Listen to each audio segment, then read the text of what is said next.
So can you guys think about something that was really hard that you had to learn how to do?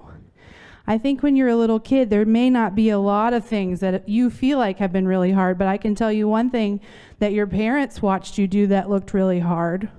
You know what that is? Learn how to walk.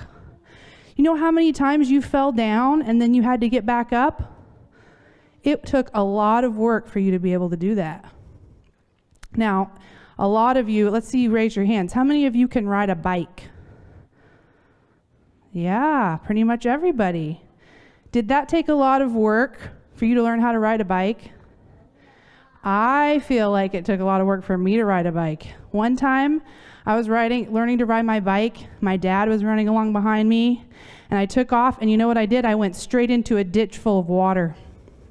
And I stood up, and I was all wet, and I was crying, and my dad was laughing.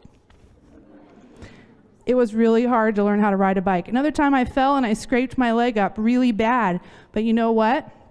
I got back on the bike, and I learned how to do it. And so have you, and now you know how to do it. So I want you to think about something that took a lot of work and was really hard for you to learn, okay? Because we're going to talk about a lady who did something that was very hard. Her name is Betty. I'm going to borrow Mr. Minty's stand here.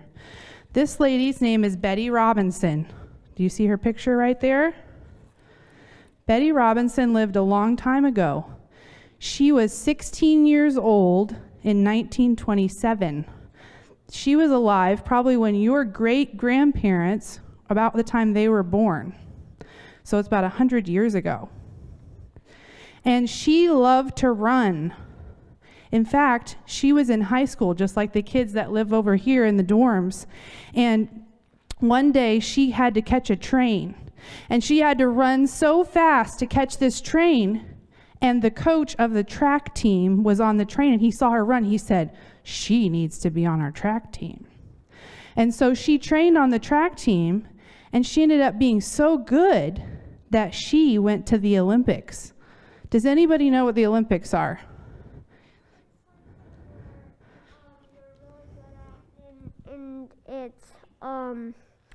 And it's better than well, I don't know really how to. You're really good at something. You're really good at something athletic, something with sports. And every country in the world sends representatives to this place, and you all compete and see who wins, right? So she represented the United States of America in the Olympics in 1928.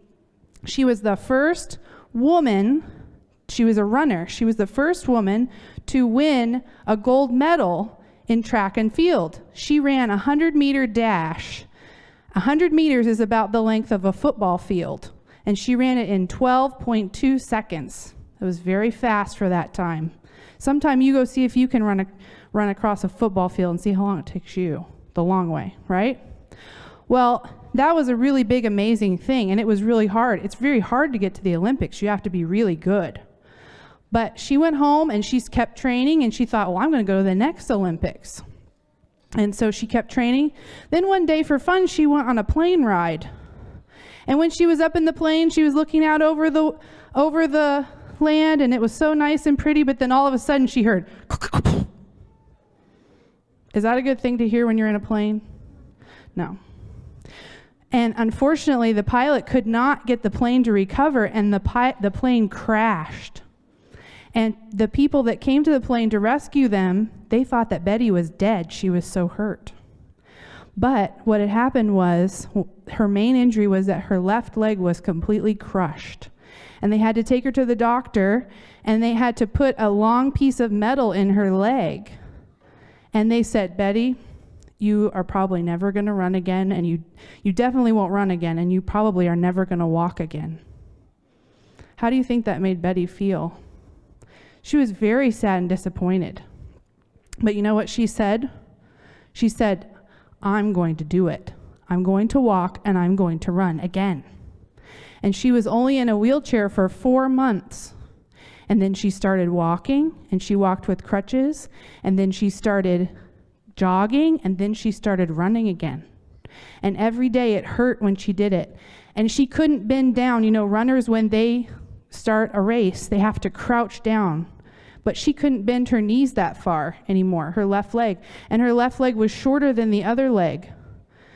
So she had a limp when she ran, but she could run even though it hurt. And she said, I'm going to go to the Olympics again. But because she couldn't bend down, she said, well, I'm going to run in a relay.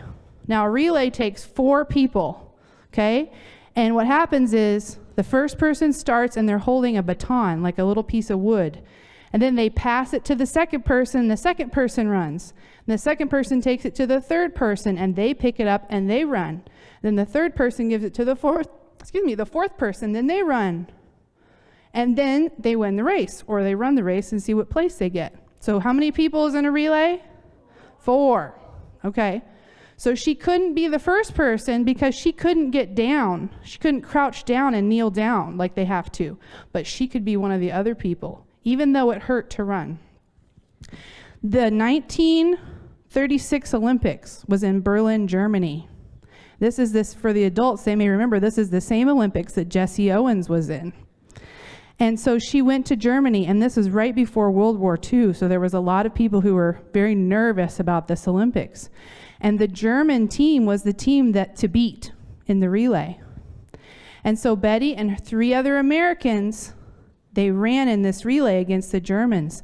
And the Germans were ahead, but the person holding the baton, the 4th person, right when they were getting close to the finish line, they dropped it.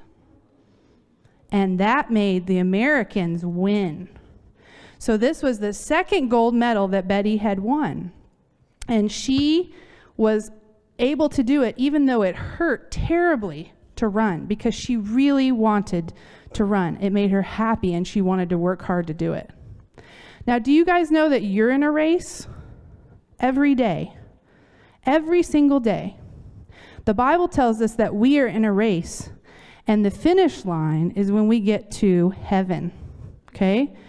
So every day we are supposed to run the race that God has set before us, because we have a place that we want to be. There's lots of unhappy things that happen here on this earth, so we're running a race so that we can go to heaven and be with Jesus.